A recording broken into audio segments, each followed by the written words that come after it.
Hi DSK Platform, this is me, your friend Silvakumar. Friends നമുക്കറിയാം നമ്മുടെ കേരളത്തിൽ ഇപ്പോൾ ഈ സർക്കാർ വകുപ്പുകളിൽ പ്രവർത്തിക്കുന്ന പ്രത്യേകിച്ചും ദിവസവേതന അടിസ്ഥാനത്തിൽ അല്ലെങ്കിൽ കോൺട്രാക്ട് വൈസിൽ ജോലി ചെയ്യുന്ന ആശാ വർക്കർമാരും അതുപോലെ തന്നെ അംഗൻവാടി വർക്കേഴ്സിന്റെ ഒരു സമരം നമ്മുടെ കേരളത്തിൽ കുറച്ച് ദിവസങ്ങളായിട്ട് നടന്നു വരുന്നുണ്ട്.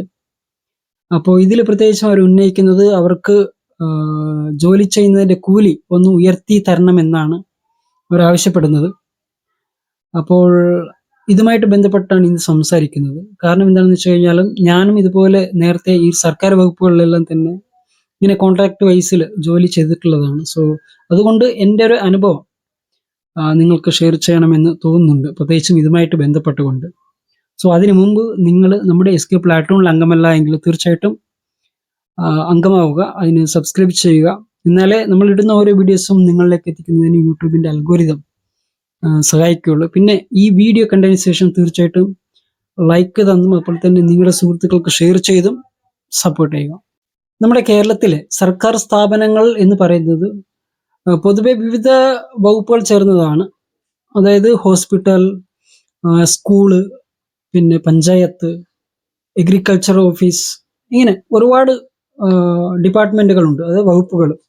ഈ വകുപ്പുകളിൽ പൊതുവെ പെർമനന്റ് ജീവനക്കാരുണ്ട്, അതായത് PSC എഴുതി പാസ്സായിട്ട് ജോലിയിൽ പ്രവേശിച്ച ആൾക്കാരും അതുപോലെ തന്നെ താൽക്കാലിക ജീവനക്കാർ എന്ന് പറയുന്ന, ഇല്ലെങ്കിൽ അതായത് കോൺട്രാക്ട് വൈസിലൊക്കെ ജോലിയിൽ പ്രവേശിച്ച ആൾക്കാരൊക്കെ ഉണ്ടാവും.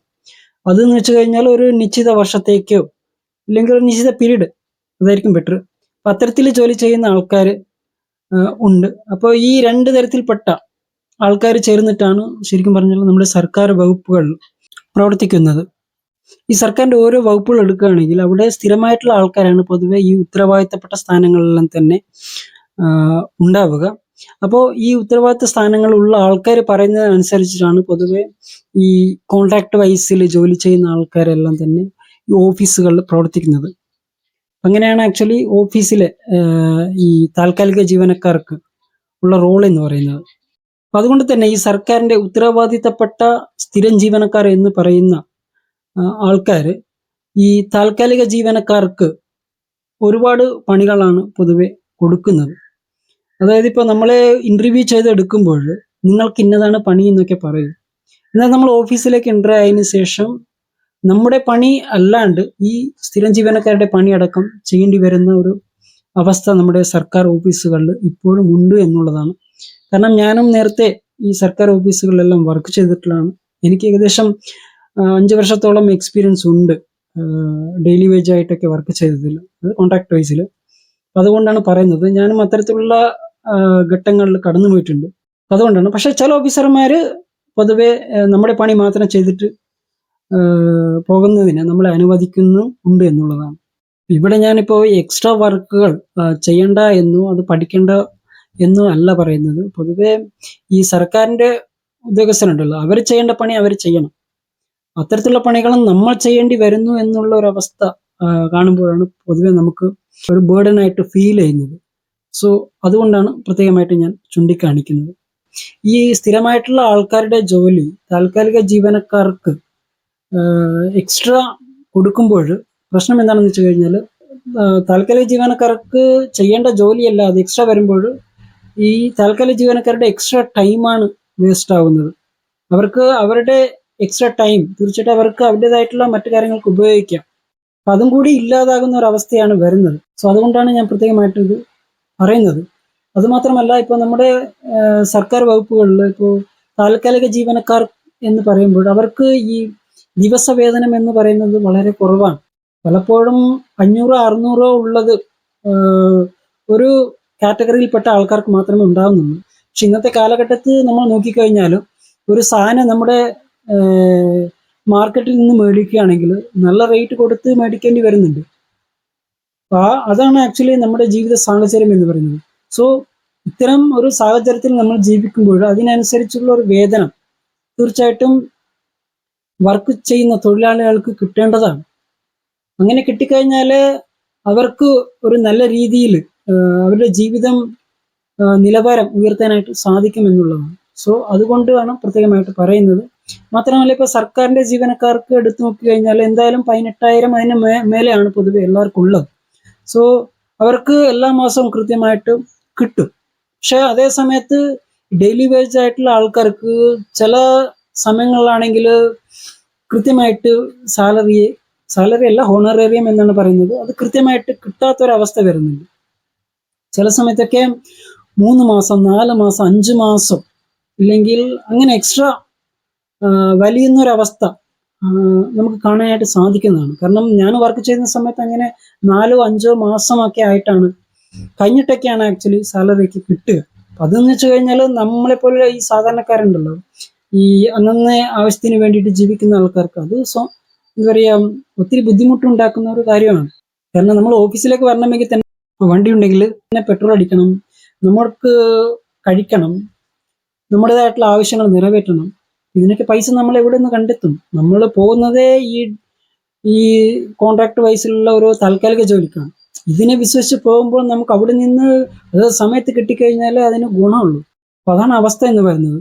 അതിപ്പോ ഇനി സർക്കാരിന്റെ ഓഫീസിൽ ജീവിക്കുന്ന താൽക്കാലിക ജീവനക്കാർ മാത്രമല്ല കേട്ടോ, ഇപ്പൊ കൂലിപ്പണിക്കാരായാൽ പോലും അവർക്കും ഒരു ന്യായപരമായിട്ടുള്ള ഒരു തുക, ഒരു ആ ഒരു കാര്യത്തിൽ കൃത്യമായിട്ടുള്ള ഇൻക്രിമെന്റ് വേണം എന്നുള്ളതാണ്. ഇന്നത്തെ കാലഘട്ടത്താണെങ്കിൽ ഒരു 500 ഇല്ലെങ്കിൽ 600 മേലെ ഒരാൾക്ക് ഒരു ദിവസത്തെ കൂലി അനുവദിക്കുക എന്നുള്ളതാണ് ശരിക്കും പറഞ്ഞാൽ ഒരു ന്യായപരമായിട്ടുള്ള ഒരു കാര്യം എന്ന് പറയുന്നത്. അത് ഈ പൈസയുടെ ഇതിൽ ഏറ്റവും കൂടുതലായിട്ട് പൈസ കിട്ടുന്ന ആൾക്കാർക്ക് അത് ഒരുപക്ഷെ പറഞ്ഞാൽ മനസ്സിലാവണമെന്നില്ല. സാധാരണക്കാരായിട്ട് ജീവിക്കുമ്പോഴാണ് അത് മനസ്സിലാവുക. അതിപ്പോ ഈ സർക്കാരിന്റെ സ്ഥിരമായിട്ടുള്ള ഈ 18,000 അതിന് മേലെ കിട്ടുന്ന ആൾക്കാർക്ക് പറഞ്ഞതൊന്നും മനസ്സിലാവില്ല. അതുകൊണ്ടാണ് പ്രത്യേകമായിട്ട് പറയുന്നത്. മാത്രമല്ല ഇപ്പോൾ നമ്മുടെ കൂലിപ്പണിക്കാരായിട്ടുള്ള ആൾക്കാരൊക്കെ എടുത്ത് നോക്കിയാലും അത് തന്നെയാണ് അവസ്ഥ. ഇപ്പോൾ ഈ തൊഴിലുറപ്പ് പണിക്കൊക്കെ പോകുന്ന ആൾക്കാർക്ക് ഇതുവരെയായിട്ടും പൈസ കിട്ടാത്ത ഒരുപാട് ആൾക്കാരുണ്ട്. കുറച്ച് ആൾക്കാർക്ക് കിട്ടുന്നുണ്ട്, പക്ഷെ മാസങ്ങളോളം പൈസ കിട്ടാത്ത ഒരുപാട് ആൾക്കാർ ഇപ്പോഴും നമ്മുടെ നാട്ടിലുണ്ട് എന്നുള്ളതാണ്. അവരുടെയൊക്കെ അവസ്ഥ എന്ന് വെച്ച് കഴിഞ്ഞാൽ അവരൊക്കെ എങ്ങനെ ജീവിക്കും? അതൊക്കെയാണ് ആക്ച്വലി ഈ സർക്കാർ സ്ഥാപനങ്ങളിൽ അല്ലെങ്കിൽ ഉത്തരവാദിത്തപ്പെട്ട വർക്കുകളിലേക്കുള്ള ആൾക്കാർ മനസ്സിലാക്കേണ്ടത് എന്ന് പറയുന്നത്. ഇവിടെ ഇപ്പോൾ സർക്കാരിന്റെ വകുപ്പുകളിൽ വർക്ക് ചെയ്യുന്ന ആൾക്കാരെ മാത്രം നമ്മൾ പറഞ്ഞിട്ട് കാര്യമില്ല എന്ന് എനിക്കറിയാം. കാരണം അവർക്ക് ലിമിറ്റ് ഉണ്ട്, that is the truth. But എന്നാലും അവർ ചെയ്യേണ്ട കാര്യങ്ങൾ കൃത്യമായിട്ട് ചെയ്യുക എന്നുള്ളതാണ്. ആ ഒരു കാര്യത്തിലാണ് നമ്മൾ പ്രത്യേകമായിട്ട് നമ്മൾ അവരെ വിമർശിക്കുന്നത്. Because they are public servants. So അതുകൊണ്ടാണ്. പിന്നെ ഇത്തരത്തിലുള്ള ഇഷ്യൂകളിൽ കൃത്യമായിട്ടുള്ള സ്റ്റാൻഡ് എടുക്കേണ്ടത് ആരാണെന്ന് വെച്ച് കഴിഞ്ഞാൽ സർക്കാരാണ്. സർക്കാർ എന്ന് വെച്ച് കഴിഞ്ഞാൽ ജനപ്രതിനിധികളാണ്.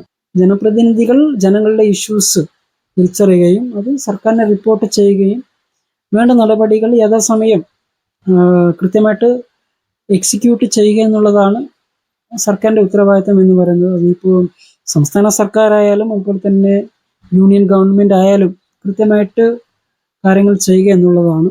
ഇതിൽ ഞാൻ പറയാൻ വിട്ടുപോയ കാര്യം എന്താണെന്ന് വെച്ച് കഴിഞ്ഞാൽ, ഇപ്പോൾ കോൺട്രാക്ട് വൈസിലൊക്കെ വർക്ക് ചെയ്യുന്ന ആൾക്കാരുണ്ടല്ലോ, ആനിമേറ്റേഴ്സ്, പ്രൊമോട്ടേഴ്സ്, ആശാ വർക്കർമാർ, ഇങ്ങനെയുള്ള ആൾക്കാർ, ഇവർ എത്ര തന്നെ നന്നായിട്ട് വർക്ക് ചെയ്താലും ചില ഓഫീസർമാർ പറയുന്നത് ഇവരൊന്നും ചെയ്യാറില്ല എന്നാണ്. അതുകൊണ്ട് തന്നെ ചിലപ്പോഴൊക്കെ ഇത്തരത്തിലുള്ള കോൺട്രാക്ട് വൈസ് ആയിട്ട് വർക്ക് ചെയ്യുന്ന ആൾക്കാർ, ജീവനക്കാരെ ചില സമയത്ത് ചില ഓഫീസർമാർ പുറത്താക്കുകയും ചെയ്യും. അങ്ങനെയുള്ള പ്രശ്നങ്ങൾ ഉണ്ട്.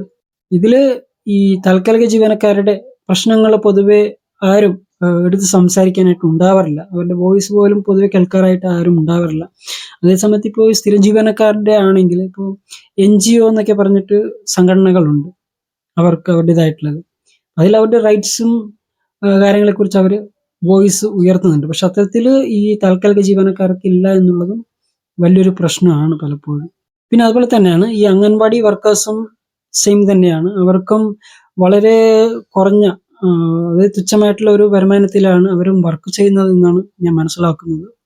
സോ അവരുടെ പ്രശ്നവും പരിഹരിക്കപ്പെടണം. സോ അതാണ് എൻ്റെ സ്റ്റാൻഡ് എന്ന് പറയുന്നത്. സോ എല്ലാവർക്കും എന്താ പറയുക, ഇപ്പോൾ താൽക്കാലിക ജീവനക്കാരായാലും പെർമനന്റ് ആയാലും ജനങ്ങൾക്ക് വേണ്ടി തന്നെയാണ് വർക്ക് ചെയ്യുന്നത്. സോ ആ ഒരു രീതിയിലായിരിക്കണം എല്ലാവരെയും ഈക്വൽ ആയിട്ട് ട്രീറ്റ് ചെയ്യപ്പെടേണ്ടത്.